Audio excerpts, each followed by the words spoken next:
Glória a Deus. Pronto para a palavra? Ok.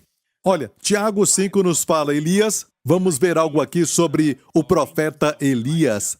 E aqui diz, Elias era homem sujeito às mesmas paixões que nós, e orando pediu que não chovesse. E por 3 anos e 6 meses não choveu sobre a terra. Naquela época, Israel tinha se rebelado contra Deus, Israel tinha se desviado de Deus, e o rei de Israel naquela época era o rei Acabe, o marido de Jezabel, e Jezabel era sacerdotisa de Baal, e eles, como nação, viraram as costas para Deus, o Deus que os tinha tirado do Egito, da casa da servidão, que os ajudou no deserto, até chegarem na terra que mana leite e mel. Se esqueceram dele, e agora davam a sua devoção e amor para Baal, e até o rei adorava Baal, e Deus disse que se eles não guardassem os seus mandamentos e se desviarem de mim, eu farei com que a chuva não caia do céu. E Elias orou, Elias era o profeta daquele momento, e ele orou então com fervor para que não chovesse. E por 3 anos e meio não choveu sobre a terra. E orou outra vez.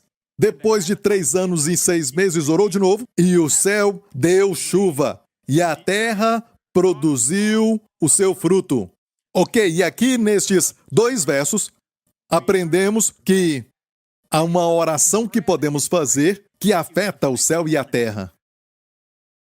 Ok? Temos que aprender e, se você falar isso é para pessoas especiais como Elias, o Espírito Santo nos encoraja dizendo, na primeira frase, Elias foi um homem sujeito às mesmas paixões que nós. Ou seja, ele sentiu o que você sente. Amém? Ele se assentou onde você está. Ele era um ser humano como todos nós, sujeito às mesmas paixões que todos nós.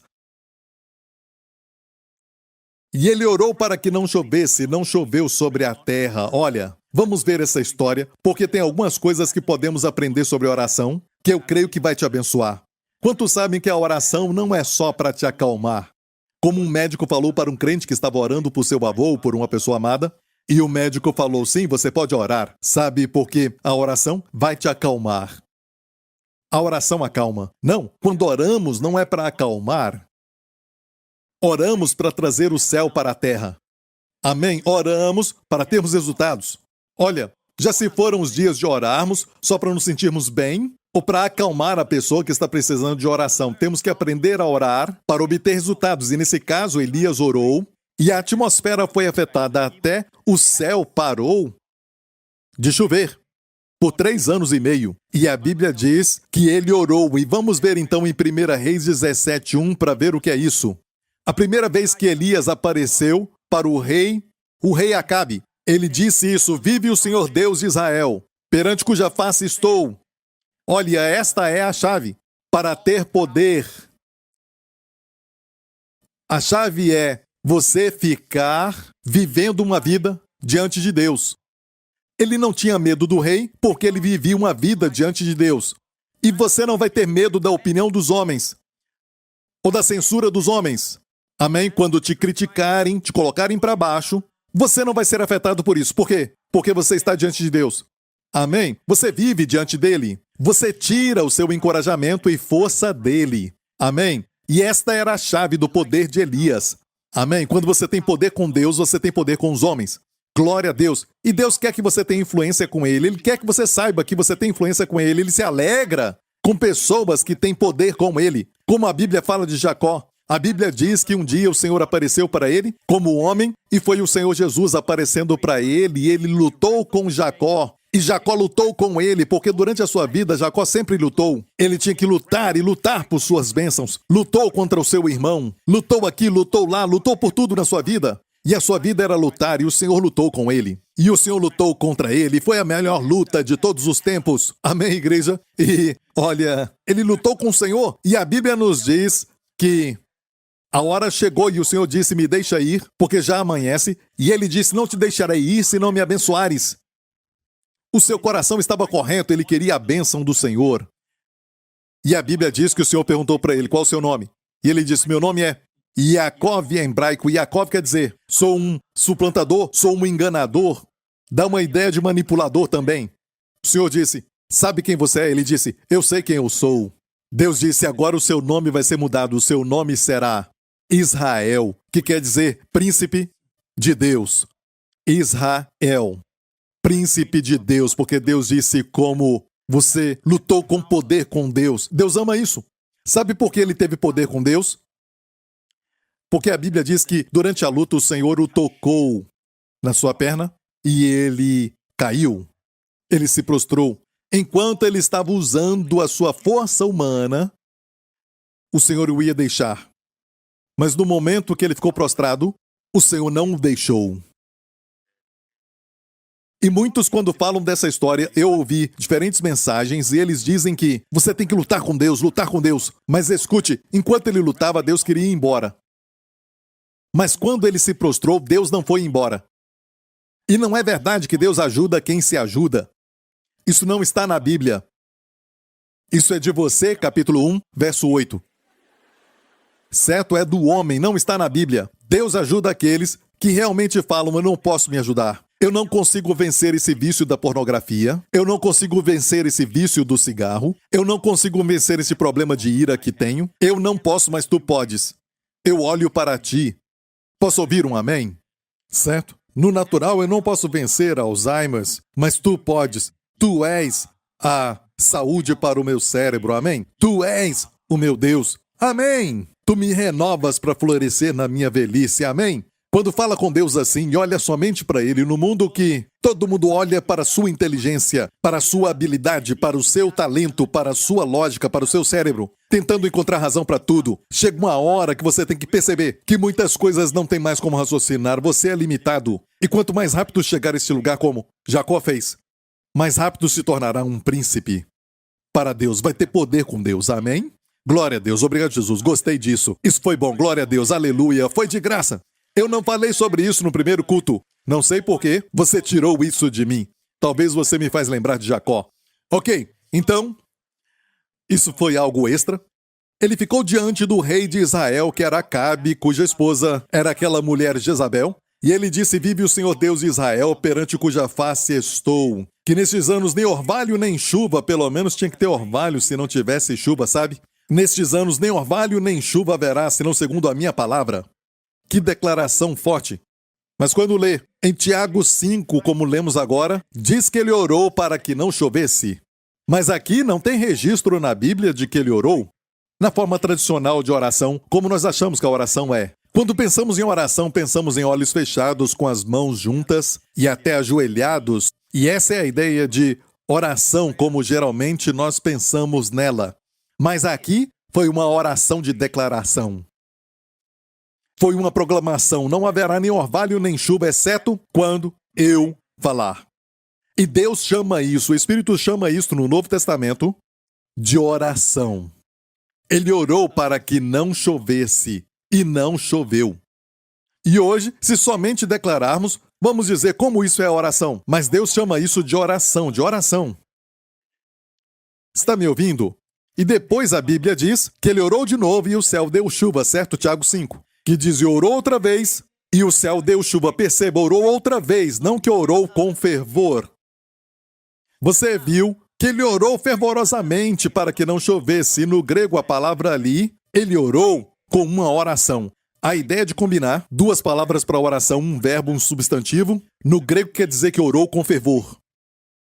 Mas aqui, quando orou outra vez, não existe essa palavra. Então vamos ver como ele orou outra vez e o céu deu chuva. E isso aconteceu depois de 3 anos e meio. Não tinha nenhuma parte da grama verde. Todo lugar estava tudo seco, bem seco. E obviamente eles sobreviveram bebendo água, e a água descia das montanhas e em lugares difíceis de pegar água. E 3 anos e meio se passaram, e o rei estava procurando grama verde naquele momento quando Elias se encontrou com ele depois de 3 anos e meio. Certo? E houve um desafio. Certo? Elias disse para a nação de Israel, e se reuniram no Monte Carmelo. Muitos de vocês já foram lá. De fato, você foi ali para o topo daquele Monte Carmelo, e do Monte Carmelo dá para ver o mar Mediterrâneo. Amém? E ali foi o lugar que deve ter acontecido aquele desafio no topo do Monte Carmelo, e muitos de vocês já estiveram lá no topo do monte, e foi ali que ele orou. Mas Elias fez um desafio à nação de Israel, porque neste momento tinha 450 profetas de Baal e o rei estava lá, o rei Acabe. E Elias desafiou a todos eles e a nação de Israel, dizendo: até quando cocheareis entre dois pensamentos? Se o Senhor Yahvé é Deus, sirva-o. Se Baal é Deus, então sirva-o. Ele fez um desafio e disse: vamos até o Carmelo com um boi e façam um altar, profetas de Baal, façam um altar, depois ofereçam o seu sacrifício, e o Deus que responder com fogo, eu vou fazer o meu altar e fazer o mesmo. O Deus que responder com fogo, este é Deus. Ele fez esse desafio para toda a nação de Israel, que ainda estava cocheando entre dois pensamentos, pensando: será que Deus é Deus? E pela profissão eles declaravam que o Deus de Abraão era o seu Deus, certo Deus de Israel, mas com as ações seguiam a Baal. Então Elias disse: parem com isso, parem de cochear entre dois pensamentos, escolham. Se Deus Yahvé é Deus, então sirva-o. Se Baal é Deus, sirva-o. Certo? Decida. Isso foi feito diante de toda a nação e Acabe e os seus profetas de Baal não podiam escapar. Amém? Tiveram que aceitar. O desafio foi feito e os adoradores de Baal fizeram um altar e começaram a clamar o seu Deus e nenhuma voz, ninguém ouviu nada. De manhã até o meio-dia, nenhuma voz, ninguém ouviu nada.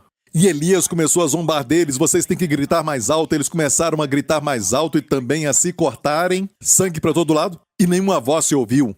Até 3 horas da tarde, desistiram. Elias construiu seu altar, Elias orou e o fogo caiu sobre o sacrifício. E entenda isso: quando o fogo cai sobre o sacrifício, quer dizer que o povo foi perdoado. O fogo não caiu sobre o povo, e sim sobre o sacrifício. Agora estavam deste lado, certo? Agora Deus pode com justiça e com juízo trazer chuva e bênção sobre o povo de Israel. Então, depois que o fogo caiu, quer dizer que era aceitável que Deus julgasse os pecados da nação no corpo daquele boi que recebeu o fogo do julgamento, a nação é poupada, e Elias podia fazer essa oração. Então ele subiu até o topo do Monte Carmelo. Então disse Elias a Acabe: sobe, come e bebe, porque há ruído de uma abundante chuva. E eu também estou ouvindo, neste ano, eu estou ouvindo um som de abundante chuva. Eu escuto o som de abundância de favor sobre a sua vida. Eu escuto o som de um abundante shalom, paz. Amém? Eu escuto o som de abundantes chuvas de bênçãos na sua família. Eu ouço muito antes do profeta, e o povo de Israel ver aquilo, o profeta ouviu. Antes daquilo se manifestar, ele ouviu, e eu ouço no Espírito: tem uma abundante chuva vindo sobre você e sobre a tua família. E Acabe subiu. Uma coisa boa no ministério profético é isso: eles veem as coisas muito antes de acontecer. Amém? Escutam coisas no Espírito antes de acontecer, porque Deus sabe o futuro do passado e também o passado do futuro. Ele vive fora do tempo. Amém? Por isso a Bíblia diz: Deus conhece o nosso amanhã. Então tente sempre seguir a Deus. Ele sabe da armadilha, ele sabe dos perigos e aquilo que você pode evitar. Ele já passou ali e ele volta para nos dizer: eu já fui lá. Amém? É bom. Com a sua mão na minha, dê a mão para ele. Amém? Ele vai te guiar. E Acabe subiu a comer e a beber, mas Elias subiu ao cume do Carmelo. Ele era um rei, sabe, carnal. Ele ficou pensando: a bênção já chegou, sabe, o julgamento passou, a bênção já está aqui, eu vou subir e beber. Amém? E o homem de Deus falou para ele: vai, sobe e come. Mas o que fez o homem de Deus? Ele subiu no Monte Carmelo e se inclinou por terra e pôs o seu rosto entre os seus joelhos. Olha, na época da bênção, você vai ver um crente se ele é carnal ou espiritual. Vai ver se ele vai dar glórias a Deus, vai agradecer a Deus, ou dizem: a bênção chegou, glória a Deus, obrigado, sabe, sem nenhuma reverência e falar: vamos beber, vamos assistir um filme, sabe? Tudo bem se você for beber e comer, não tem problema, é bênção de Deus, mas escute, dê glória a Deus primeiro. Quando recebe algo, dê glória a Deus. E nós não damos glórias a Deus por muitas coisas que nós nem sabemos. Ele te livrou daquele acidente, mas você nem sabe disso. Por quê? Você não sabe. E muitas vezes só adoramos quando estamos no problema, e então clamamos ao Senhor, Ele nos liberta, e agora sabemos disso, e damos glória, mas muitas vezes A forma mais alta de nos abençoar é não nos deixar passar pela luta. Mas como crente, às vezes precisamos passar pela luta para vermos que o Senhor foi quem nos livrou. Amém? Está me ouvindo? Mas vamos dar glórias a Ele o tempo todo, por toda a proteção que nem vemos, por todas as bênçãos que nós nem sabemos. Dê graças a Deus, porque Ele te protegeu antes de você passar por um problema. Amém? E se você está passando por lutas agora, dê graças, Ele vai te libertar. Não você se libertando, não uma pessoa rica que vai vir e vai te ajudar. O Senhor te dá a vitória. Olhe sempre para Ele. E toda a igreja diga amém. Glória a Deus. Então Acabe subiu a comer e Elias subiu ao cume do Carmelo. E se inclinou por terra e pôs o seu rosto entre os seus joelhos. Não se esqueça. Eu te falei agora que a primeira oração dele foi somente uma declaração. Mas quando fala que ele orou outra vez, não fala que orou com fervor. Só orou outra vez e o céu deu chuva. Mas olha, dessa vez orou de uma forma que achamos que a oração deve ser. Certo? Ele se colocou de joelhos, com o rosto entre os joelhos, se inclinou por terra e disse ao seu servo, sobe agora e olha para o lado do mar. Eu te falei que dali dá para ver o mar Mediterrâneo. Ele disse ao servo, vai lá, bem lá na frente, vê se vê uma nuvem no céu. Por 3 anos e meio não teve nenhuma nuvem no céu.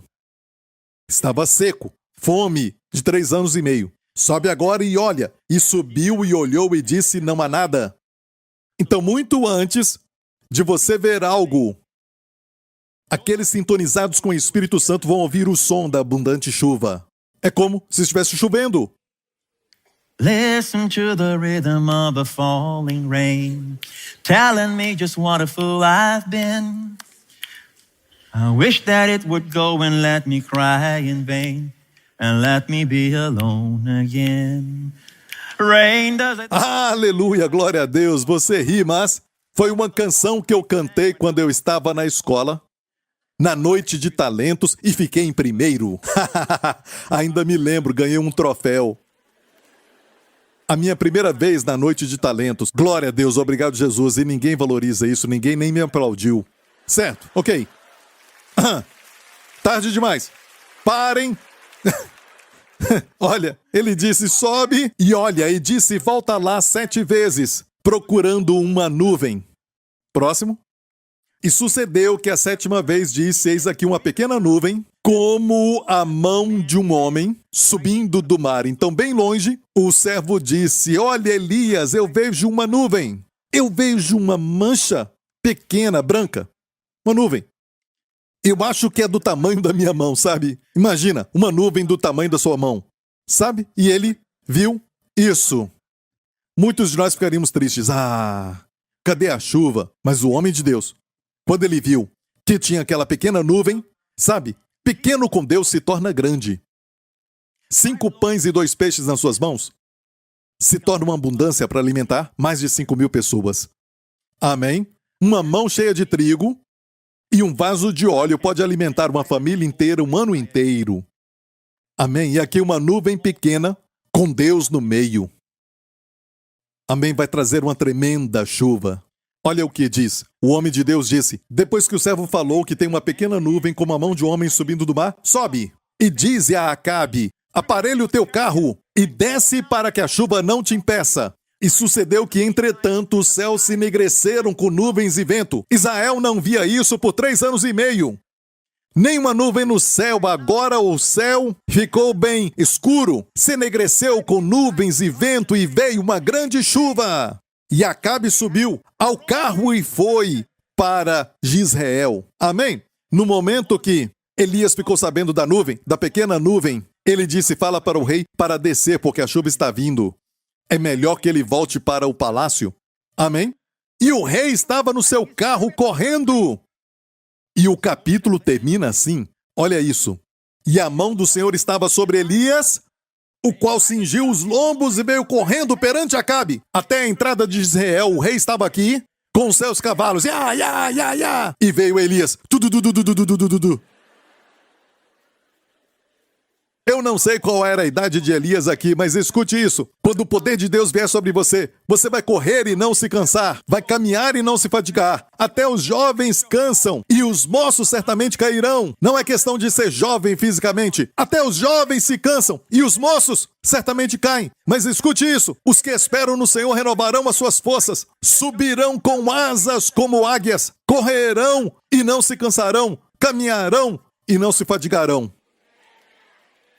Os que esperam no Senhor. Como você que vem para a casa do Senhor está esperando no Senhor. Você está trocando a sua força, uma força natural como Jacó, por sua força que nunca se acaba. Quando o poder de Deus vier sobre você, olha, é um poder espiritual, se for poder de Deus ou poder de espíritos malignos. O homem mais possesso da Bíblia foi o endemoniado de Gadara. Ele foi o homem mais possesso. E a Bíblia diz que ele ficava lá, em Gadara. E muitos de vocês que já foram para Israel e ficaram na região da Galileia, vocês viram Gadara. De fato, seria bom você visitar Gadara. Com as sepulturas ali, não se preocupe. Os demônios não te tocam. Maior é o que está com você do que o que está no mundo. Amém? A Bíblia diz que este homem vivia sozinho e vivia se cortando. E andava nu. 3 sinais de atividade demoníaca. Quando a pessoa tira sua roupa, em alguns lugares, é sinal de atividade demoníaca. Ele andava nu. Outro sinal, solidão, antissocial. Não quero ficar com ninguém, sempre fugindo do povo. Sempre sozinho, trancado no quarto, é também um sinal. E o terceiro, se cortar, ele se cortava. Se machucar. Suicida. Amém? Ficar se mutilando, se ferindo, está acontecendo hoje, entre alguns jovens. É atividade demoníaca. E ele chorava, a Bíblia diz, muito triste, ele chorava. E porque ele chorava bem alto do outro lado do mar da Galileia, se ouvia em Cafarnaum, onde a Bíblia diz que Jesus morava com seus discípulos. Eu creio que foi por isso que Jesus pegou o barco, atravessou aquele lago para expulsar o demônio daquele homem. E é por isso também que naquele caminho, para chegar até aquele homem que estava possesso, o diabo fez uma tempestade se levantar. Lembra? Para impedir Jesus de chegar até aquele homem. E Jesus se levantou e acalmou a tempestade. Ele chegou do outro lado e expulsou os demônios com uma palavra. Em hebraico, lerk. No português, saia. Uma palavra, saia. Temos que usar 5 palavras, saia em nome de Jesus. Mas para Jesus, uma palavra, saia, e todos os demônios saíram dele. E a Bíblia diz que depois viram aquele homem assentado aos pés de Jesus. Assentado, descansando. É o sinal de uma pessoa livre de atividade demoníaca. O Espírito veio, assentado, vestido em perfeito juízo. Vestido. Ele estava vestido. Ele estava bem. E também em perfeito juízo. Não olhe para ninguém, mas em perfeito juízo. Quando o Senhor entra na sua vida, amém, e Ele te liberta, você fica em perfeito juízo. E a Bíblia diz que Ele falou, quero te seguir, Senhor. O Senhor disse, sabe, vá a todas as cidades. A Bíblia diz que ele foi para Decápolis, e Deca é 10, Polis é cidade. Ele foi para 10 cidades dos gentios e se tornou um evangelista. Por isso o diabo queria impedir Jesus de chegar até aquele homem. Jesus disse, diga para os seus amigos o que Deus fez. A Bíblia diz que ele foi até Decápolis e proclamou o que o Senhor tinha feito por ele. Amém? O que eu quero dizer é que a Bíblia diz que ele estava sozinho e ninguém podia prendê-lo quando ele tinha os demônios. Ele quebrava as correntes. Atividade demoníaca. Quando alguém é possesso por um espírito, seja de Deus ou do mal, ele se torna sobrenatural. E por isso Elias recebeu o espírito e correu mais do que a carruagem. Não importando a idade, mas espíritos malignos tomavam aquele homem, ele quebrava as correntes, ninguém podia prendê-lo. Já presenciei casos de libertação e a pessoa tão forte. E olha, era uma mulher que estava possessa e com homens tentando segurá-la, mas ela muito forte. Mas não era ela. Quando o demônio saía, então ela, sabe, ficava normal, tranquila, sabe, e agradável. Isso explica para você algumas coisas? Isso é incrível, olha, eu acabei entrando aqui num atalho, só para falar de Elias que se cingiu e começou a correr, amém? Então os atletas dessa casa digam aleluia.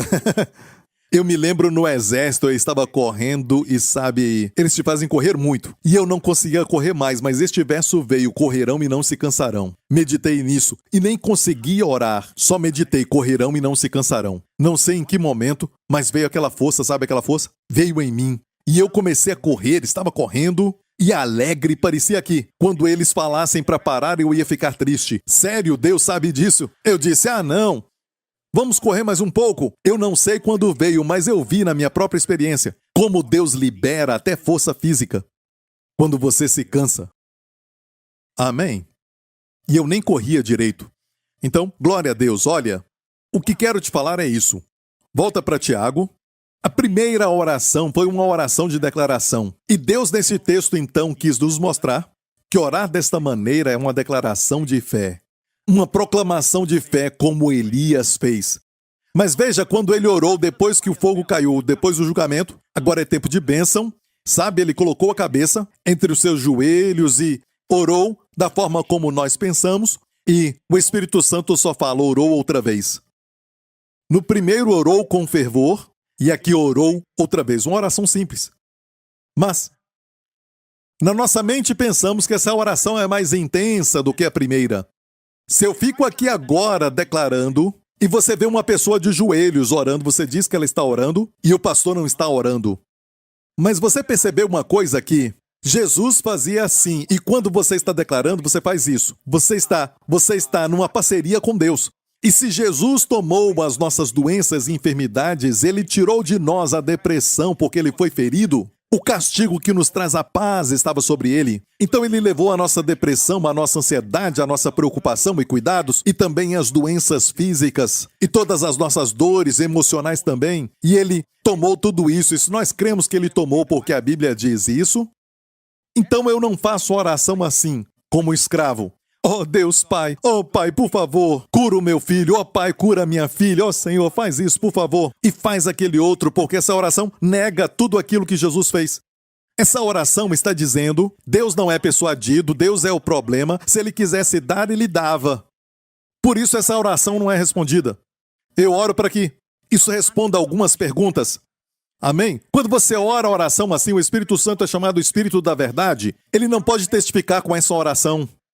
Ele dá testemunho da verdade, é o Espírito da Verdade. Mas quando orar, você declara. Quando você declara, por exemplo, alguém tem problema com depressão e você diz em nome de Jesus, espírito imundo de depressão, saia dessa pessoa e deixe essa pessoa livre em nome de Jesus.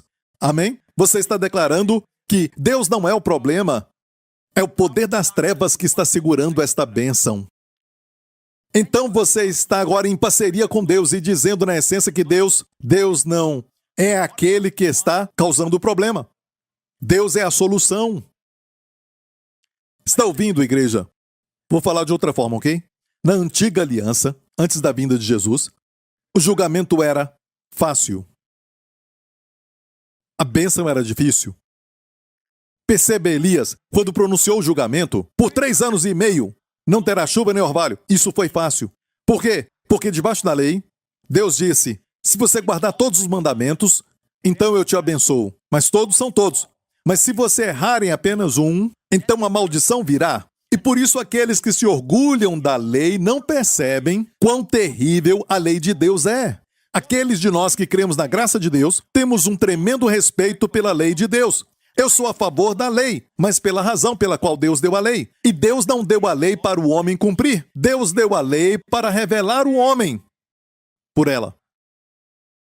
Você entendeu isso? Então Deus diz, se cumprir tudo, te abençoarei. Trarei a chuva para abençoar sua colheita. Emprestarás, não tomarás emprestado. Amém? Serás cabeça e não cauda. Mas tem que cumprir os mandamentos. Mas se errar em um, a maldição virá. O julgamento virá. Eu reterei as chuvas no céu. Vai afetar sua colheita e você vai tomar emprestado, mas não vai emprestar. E serás a cauda e não cabeça. Então olha isso. Na antiga aliança, muitas vezes passava um tempo onde, na bênção ou na maldição? Maldição. E por isso, na antiga aliança, julgamento e maldição vinham facilmente. A bênção era difícil. Você entende por que era fácil para Elias, na antiga aliança, dizer não haverá orvalho nem chuva, porque ele estava alinhado com a palavra de Deus. A palavra dizia que se desviar de mim, o céu vai reter a chuva. Então, olha, Elias sabia disso e ele declarou isso. Uma oração com fervor. Mas quando ele foi pedir a bênção, orou outra vez e outra vez. Olha, tudo mudou por causa da cruz. Eu disse tudo mudou por causa da cruz. Desde a cruz de Jesus Cristo, escute, a bênção é fácil. E por quê? Porque não depende mais da sua obediência. Está dependendo da obediência de Jesus na cruz. Por sua obediência nos tornamos justos. E os justos brotarão e florescerão e serão para sempre verdes, amém? Serão como as palmeiras, serão como os cedros do Líbano. Não quero que aplauda, só estou aplaudindo a mim mesmo aqui, certo? É para a expressão, glória a Deus, é que estou alegre. E a Bíblia diz que você é justo e toda a bênção do justo, escute, sob a nova aliança por causa do que Jesus fez na sua morte, sepultamento e ressurreição, tudo mudou. Hoje, a bênção é fácil, por isso você só tem que declarar. Ainda precisamos orar, mas isso é para quando você pede sabedoria e tudo mais. Mas porque Jesus fez aquilo na cruz, declare. Se alguém amado está oprimido, não deve ficar oprimido. Declare, Deus não é o problema. Se alguém está enfermo, declare a cura. Proclama, declare, declare. E por isso a bênção é fácil. Declare. E isso é oração fervorosa. O julgamento é duro na nova. Você já viu que na nova aliança, algumas pessoas pecam, e você diz, onde está Deus? Sabe, se eu fosse Deus, eu acabaria com ele. Certo? Se você fosse Deus e olhasse do céu, imagine isso, ok? Se fosse Deus e olhasse do céu e visse a batalha entre os profetas de Baal e Acabe contra Elias e toda a nação de Israel ali no Monte Carmelo, e você olhasse e Elias preparasse o altar e colocasse o boi no altar, o sacrifício, e você sabe que ele disse, o Deus que responder com fogo, este é Deus. Olha, você é Deus, você vai mandar fogo, mas você vê Acabe, o rei, e vê também os profetas de Baal e toda a nação que se desviou, que virou as costas para você, para Deus. Certo? Onde o fogo cairia? Por isso você e eu não somos Deus. Nós não amamos tanto. Deus é amor, igreja. Deus tem que julgar o pecado, tem que julgar o mal. Ele tem que punir o pecado. Mas Ele nos ama. E deixou que o fogo do julgamento, sabe? Que todo mundo ali merecia aquilo. Todo mundo ali merecia. Mas Ele fez o fogo cair sobre o sacrifício. E a nação ficou livre. É uma sombra da cruz de Jesus Cristo. Hoje vivemos depois da cruz. E estamos na dispensação chamada dispensação da graça. Vai ter uma dispensação do reino, quer dizer que naquele tempo, você vai ver o pecado ser punido assim. Amém? Não vamos ser punidos mais, vamos estar no corpo glorificado, não pecamos. Amém? Mas ainda vai ter, sabe, uma raça de pessoas na terra, pessoas naturais, é um outro ensinamento chamado milênio de Jesus, mas nós estamos na dispensação da graça, não estamos na dispensação de Elias, que era a lei. Então não fique confuso. Quando Jesus estava, sabe, na sua cidade de Nazaré, certa vez, como de costume deram para ele, sabe, a voz de Jesus era linda, olha, uma voz poderosa. E então ele, provavelmente desde jovem, já lia a Torá para todos eles ali, davam um rolo para ele. E desta vez, deram para ele o rolo, e a Bíblia diz que ele achou o lugar em que estava escrito. Aquele era o livro de Isaías. Era a leitura do sábado daquela semana. E a Bíblia diz que Jesus abriu o rolo do livro de Isaías e achou isso. O Espírito do Senhor é sobre mim, isso é Isaías 61 na Bíblia. Pois que me ungiu para evangelizar os pobres. O que é boas novas aos pobres? Pense nisso. Certo? Enviou-me a curar os quebrantados de coração, a pregar liberdade aos cativos e restauração das vistas aos cegos, a pôr em liberdade os oprimidos e também a anunciar o ano aceitável do Senhor. Aceitável é uma palavra muito linda em hebraico chamado rezon. Rezon é um estado onde o favor de Deus é sempre em abundância. Então era o ano de rezon do Senhor, o rezon do Senhor, o ano onde o favor de Deus está sempre abundando. Depois, A Bíblia diz que Jesus fechou o livro. Eu vou te mostrar agora a referência do livro de Isaías, certo? Lado a lado. Jesus falou: apregoar o ano aceitável do Senhor e cerrou o livro. Mas a porção de Isaías diz: apregoar o ano aceitável do Senhor e o dia da vingança do nosso Deus. O dia da vingança vai chegar, onde toda iniquidade vai ser punida, onde todo pecado vai ser tratado, mas não chegamos lá ainda. Mas virá um dia assim. Ainda estamos no ano aceitável do Senhor, onde os favores de Deus abundam. Amém? Estamos neste tempo.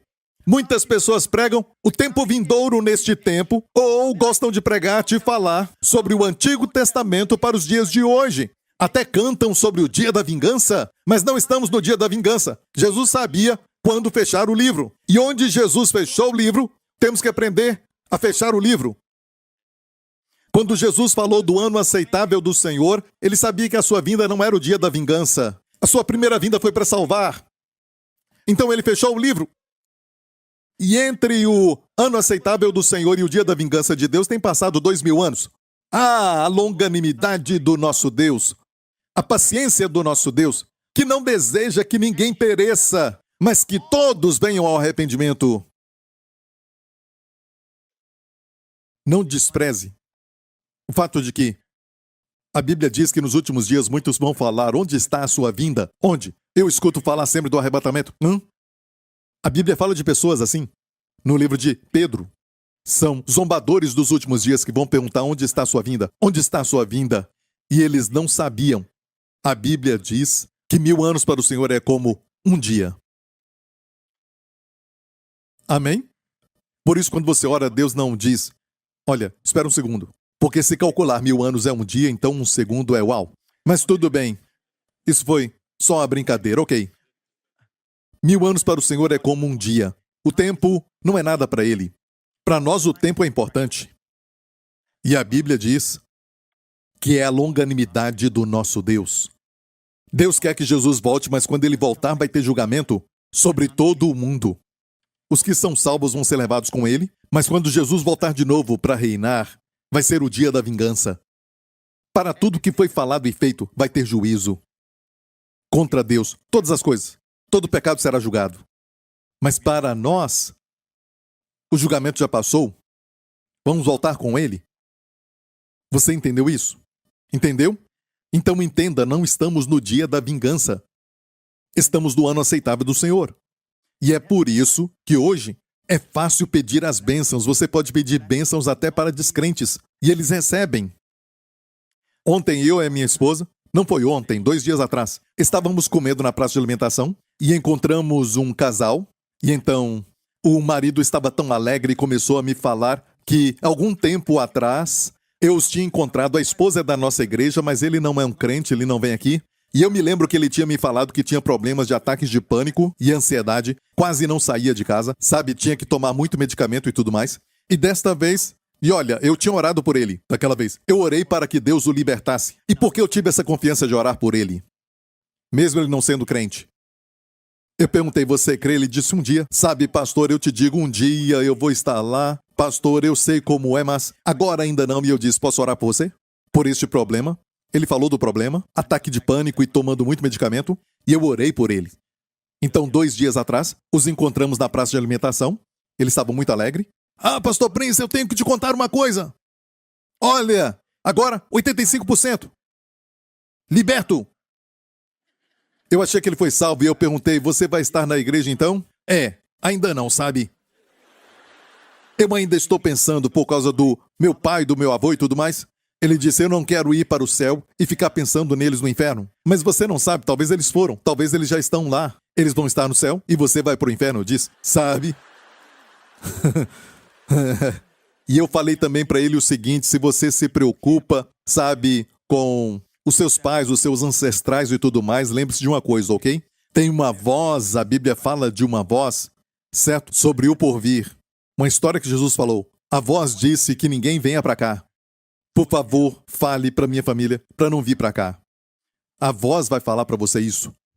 Amém? E eu falei para ele isso, ele estava tão alegre. Me disse, eu fui para um outro médico e o médico disse, sabe, você não precisa tomar mais medicamento, você está livre agora desse medicamento. Olha, pastor, eu estou tão alegre, estou aqui comendo, estou tão feliz, não pude acreditar que alguém pode ser liberto por Deus. Amém? Com tanta alegria, tão feliz. E me fala, sabe, eu falo com Deus todo dia. Talvez ele é salvo e nem sabe. A esposa falou, ele está no deserto. Então, sabe... Olha, por que eu orei por ele? Porque todo mundo que Jesus curou nos evangelhos, quase todos eles que Jesus curou, não eram salvos. Olha, todo mundo não era salvo. Jesus ainda não tinha morrido, então eles não eram salvos. Quando alguém fala que Judas traiu Jesus... Isso mostra que alguém pode crer em Jesus e nascer de novo e perder a salvação como Judas. Diga a eles, Judas não era salvo. Nenhum dos discípulos era salvo. Como podiam ser salvos se Jesus não tinha morrido? Todos eles foram salvos depois que ele ressuscitou. Lembra disso? E Judas não estava lá. Se Judas tivesse esperado só algumas horas, em vez de se enforcar, a morte de Jesus seria a dele. Não tinha que se enforcar. É uma forma de justiça própria. Só receberam quando Jesus ressuscitou e soprou sobre eles, aí eles nasceram de novo. E no dia de Pentecostes receberam o batismo com o Espírito Santo. Olha, amigo, pode orar pelo enfermo. Eu posso orar pelos descrentes, sabendo dessa mentalidade que eu tenho da dispensação da graça, eu oro por eles, e muitas vezes a bondade de Deus os leva ao arrependimento. Mesmo a mente deles não entendendo, como este rapaz que talvez é salvo e nem sabe. Ele fala com o Senhor toda manhã. Senhor, eu tenho que te falar algo. Eu não creio em ti ainda, mas eu quero que tu saibas que... A mente só entende depois. Quanto sabe que ela entende depois? Quando o espírito e a alma já estão alinhados, amém? E eu creio que ele vai ser salvo. Se ele ainda não é salvo, eu creio que um dia ele vai ser salvo ainda. Mas você pode orar por seus amigos. E fale para eles, vou orar por você. Deus quer te abençoar. Sim, eles têm que nascer de novo, nós sabemos disso. Amém? E é por isso que hoje precisamos pregar as boas novas aos povos. Não é hora de falar para eles sobre o pecado ou nos posicionar contra aquele pecado, nos posicionar contra aquele outro pecado. E o mundo fica pensando que nós estamos tomando posição contra eles, quando na verdade quase não ouvem as boas novas dos nossos lábios. Quando ouvem as boas novas são mudados de dentro para fora. Não tem quantia de leis que vai mudá-los, nem um monte de políticas vai mudá-los, nem um monte de psicologia vai transformá-los, e nem um monte de discussão vai mudá-los. Mas quando ouvem as boas novas, são transformados, e muitos são transformados, assentados aqui, são transformados, crendo no Evangelho. Então, tem pessoas tomando posição, uma posição pública. Posição? Vamos nos posicionar pelo Evangelho. Vamos declarar o Evangelho de Jesus Cristo, que Ele morreu para nos dar. E proclamar para este mundo perdido, ferido e sentido, que Ele os ama. Posso ouvir um amém? E olha, estamos ainda no ano aceitável do Senhor, quando as bênçãos são fáceis. Proclame isso. E quando você tem a mentalidade de que a bênção é fácil, você não ora assim, adeus, adeus. E sabe... Eu olho para a igreja hoje e vejo a igreja regredindo, estão voltando e ficam estudando os nomes de Deus, chamando Deus de Deus de Abraão, Isaac, Jacó, e ele o é. Ele sempre foi, e o chamam de El Shaddai. Não percebem que esses nomes são maravilhosos? Eu falo desses nomes, já fiz no passado, vou fazer de novo no futuro. Mas o nome sobre todos os nomes que Jesus veio revelar, que nós devemos chamar, é o nome Pai. Pai, revelei para eles o teu nome, para que o amor com o qual tu me amaste esteja neles. Pai, guarda-os em teu nome, guarda-os os discípulos, aqueles que creem em mim, pela palavra no futuro, todos nós. Guarda-os, proteja-os como? Em teu nome. Então, quanto mais falamos, Pai, mais protegidos somos. Temos que orar em tal espírito que, quando oramos, não nos sintamos longe de Deus e oramos para que o trem comece a andar, chegando cada vez mais perto, cada vez mais perto. E finalmente, chega perto de Deus. Não, não, não. Você ora porque você já está perto da sua presença. Você é seu filho. Ele é o seu pai. Então diga, Pai, você tem que orar. dessa posição de plenitude, dessa posição de vitória. Está ouvindo, igreja? Por isso, nunca diga, Pastor Prince, nesse caso eu tenho que orar forte. Não é oração forte ou fraca. Por que forte? Não é oração forte, mas é para quem você ora. Não é oração forte.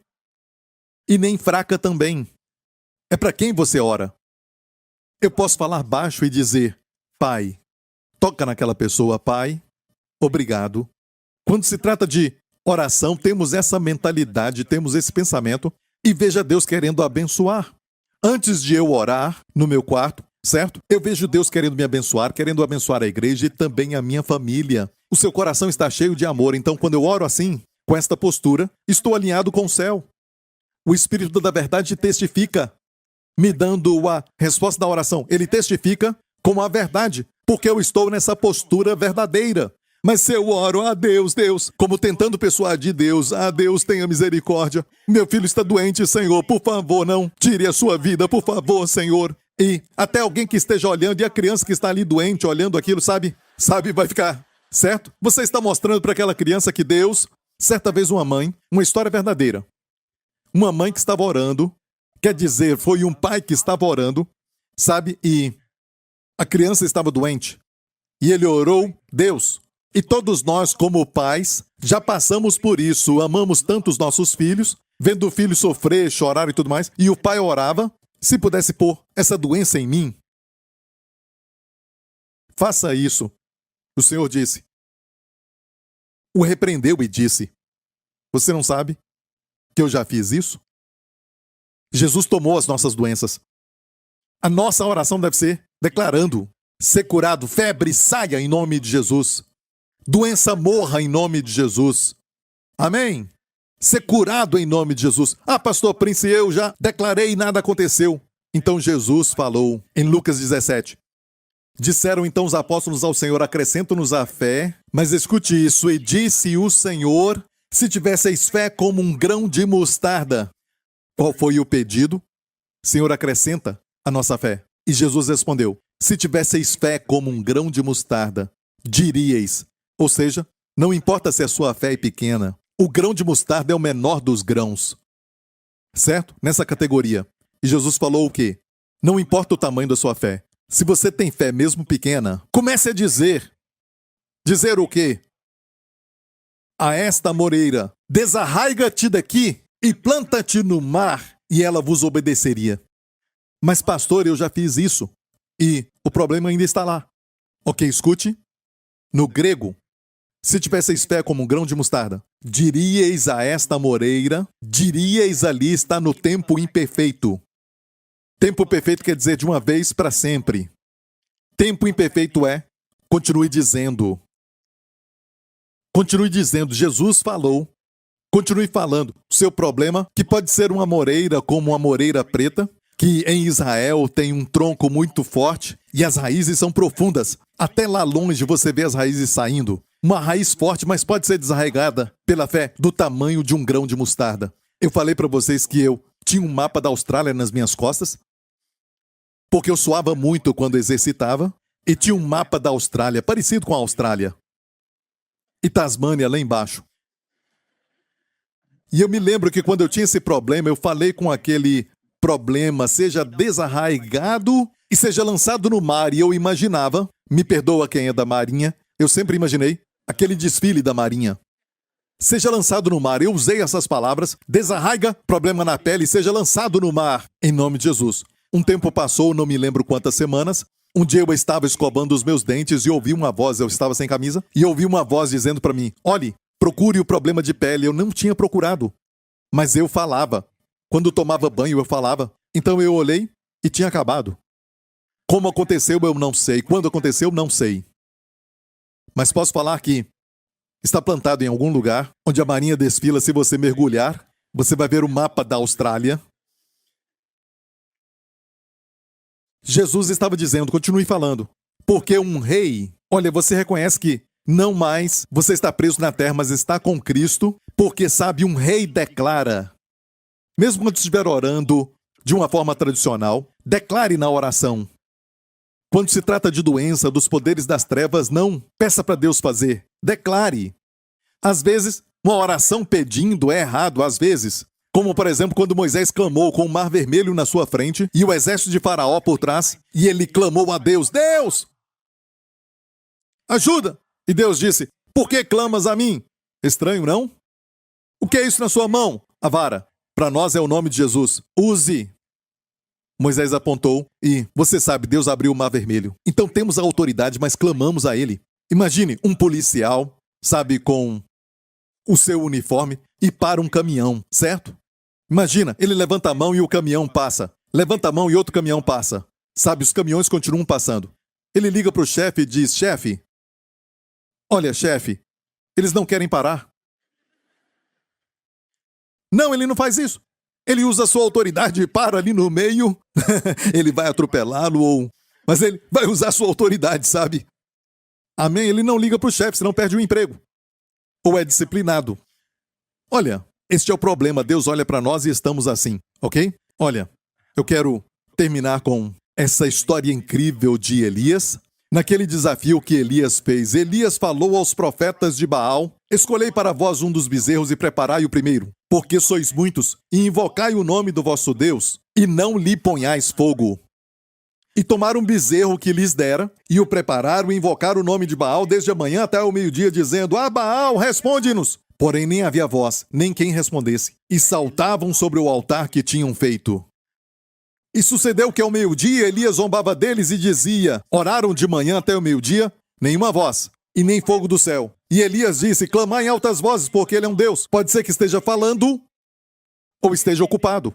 Foi fazer uma viagem, ou talvez está dormindo. Você deve acordá-lo. E eles clamavam em altas vozes, se retalhavam com facas e com lancetas, conforme ao seu costume, até derramarem sangue sobre si.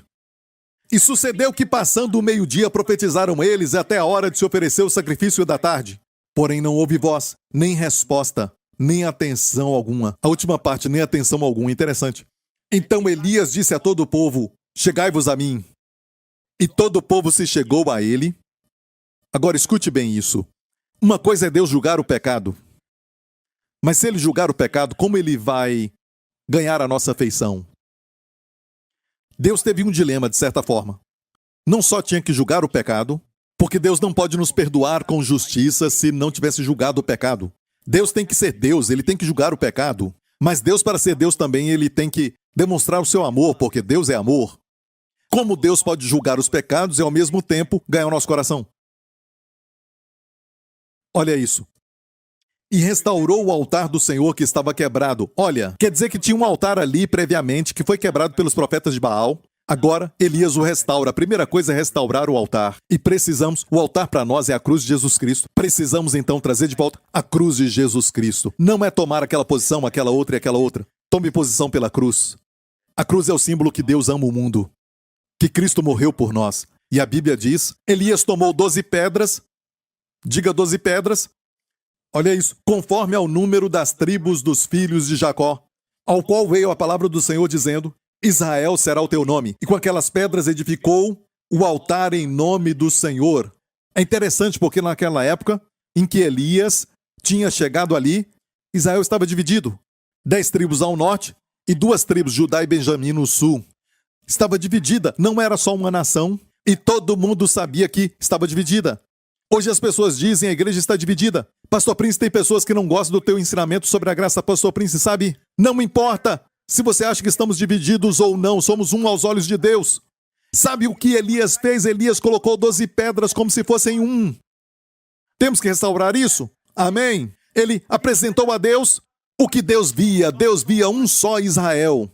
E sabe de algo? Se alguém não concorda com você, amém, não, gosta do seu pastor, sorria e diga: nós somos um. Você não vai se livrar de mim de fato no céu? Eu vou ser o seu vizinho porque Deus está vendo o que está acontecendo, amém? Somos um no Espírito, somos um no Senhor, somos um no Espírito. Então não me importa, sabe? A Bíblia não diz, lutem para preservar a unidade da doutrina. E nisso nós discordamos. Mas lute para conservar a unidade do Espírito. Nos unimos na pessoa de Jesus. Você não concorda comigo, eu não concordo com você. Isso não importa. Nós nos reunimos na pessoa de Jesus. E você é meu irmão e minha irmã.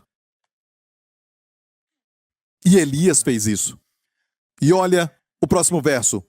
Então armou a lenha e dividiu o bezerro em pedaços e o pôs sobre a lenha e disse: enchei de água 4 cântaros e derramai-a sobre o holocausto e sobre a lenha.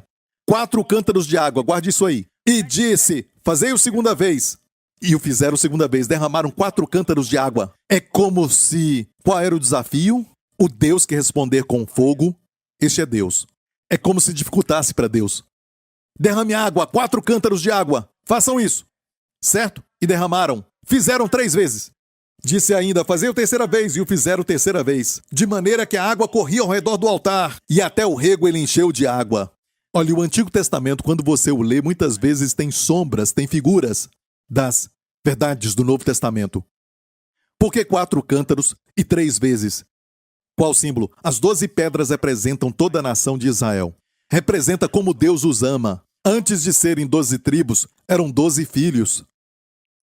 Amém? E antes dos 12 filhos, Deus escolheu um homem. Deus já amava muito essa nação. Deus os amava. Mas 4 cântaros 3 vezes, 4 vezes 3 é o quê? 12. Está mostrando quantas vezes Deus os amava e eles derramando água sobre o amor de Deus. Talvez venha daí o ditado: não derrame água. Nisso. Tentaram colocar água no amor de Deus, tentando oprimir o amor de Deus. Salomão falou assim em Cantares, no capítulo 8, as muitas águas não podem apagar este amor, nem os rios afogá-lo. Amém? Se aquela garota que você deseja está te dando fora e dizer: por que você faz isso? Você diz: porque as águas não podem apagar o amor. E ela pega um balde, joga água na sua cara, e você diz: nem os rios podem afogá-lo. Mas se eu fosse você, eu esquecia dela, certo? Muitas águas não podem apagar. Vamos voltar para a história, aleluia. 4 cântaros de água e 3 vezes tem um significado aqui muito lindo. Olha o próximo verso. Sucedeu que no momento de ser oferecido o sacrifício da tarde, muito interessante o sacrifício da tarde. Sabe que Israel tem 2 sacrifícios que oferecem a Deus todo dia. Um é de manhã, o sacrifício da manhã, que eles colocam um carneiro no altar, no templo, e o outro é o sacrifício da tarde. O sacrifício da manhã é às 9 da manhã, o sacrifício da tarde é às 3 da tarde. Ofereciam e o sacerdote tocava a trombeta. Quando Jesus foi crucificado, a Bíblia fala da hora. Ele foi crucificado quando os pregos furaram sua mão. Ele estava no chão, certo? E levantaram a cruz, era 9 da manhã. Quando levantaram, naquele momento, a trombeta estava soando. Lá atrás, no templo. E a Bíblia diz que Jesus ficou ali, carregando os nossos pecados, e até as nuvens, como se, quando ele estivesse ali, o meio-dia fosse meia-noite. Quando ele nasceu, meia-noite se tornou meio-dia. Quando os anjos iluminaram o céu. E aqui ele estava, debaixo da cobertura das trevas, quando ele se tornou pecado por todos nós. E Deus derramou a sua ira sobre o seu filho. E 3 da tarde, as nuvens se foram. Quer dizer o quê? O julgamento passou. Foi tudo descarregado sobre ele. As nuvens do julgamento, que deviam estar sobre a sua cabeça e sobre a minha, estavam sobre a dele e se esgotaram. E Jesus olhou para cima e clamou às 3 da tarde: consumado! E disse: Pai, em tuas mãos entrego o meu, em hebraico, ruá! E expirou. Porque espírito em hebraico é ruar. Se rendeu. Ele completamente estava vivo quando o julgamento caiu sobre ele. E essa é a diferença, porque quando o fogo caiu aqui, olha isso. O sacrifício da tarde é às 3 horas. E esta é a hora que a Bíblia diz que Daniel estava orando e um anjo chegou ali rapidamente às 3 da tarde, na hora do sacrifício da tarde. Olha, não comece a orar às 3 da tarde. Não é a mesma hora de Jerusalém, certo? Não é isso, mas o povo judeu tinha que observar este tempo, eles tinham. Mas hoje, qualquer hora é a hora certa. Ok? Porque nós estamos depois da cruz. Você entendeu isso? Então, na hora do sacrifício da tarde, quando no templo de Jerusalém eles ofereciam o holocausto, na hora da obra concluída, Jesus falou: consumado! Elias orou: Ó Senhor Deus de Abraão, de Isaque e de Israel, manifeste-se hoje que tu és Deus em Israel e que eu sou teu servo e que conforme a tua palavra fiz todas essas coisas. Responde-me, Senhor, responde-me, para que este povo conheça que tu és Senhor e que tu fizeste voltar o seu coração. Então caiu o fogo do Senhor e consumiu o holocausto, e a lenha, e as pedras, e o pó, e ainda lambeu a água que estava no rego. O que vendo todo o povo, caíram sobre os seus rostos e disseram: só o Senhor é Deus, só o Senhor é Deus, o Senhor é Deus, o Senhor é Deus. Não somente a justiça de Deus encontrou uma forma para que a justiça ficasse satisfeita, porque o julgamento foi executado, mas também conquistou o coração da nação. Está tudo aqui. Perceba que o fogo caiu sobre o holocausto e não sobre...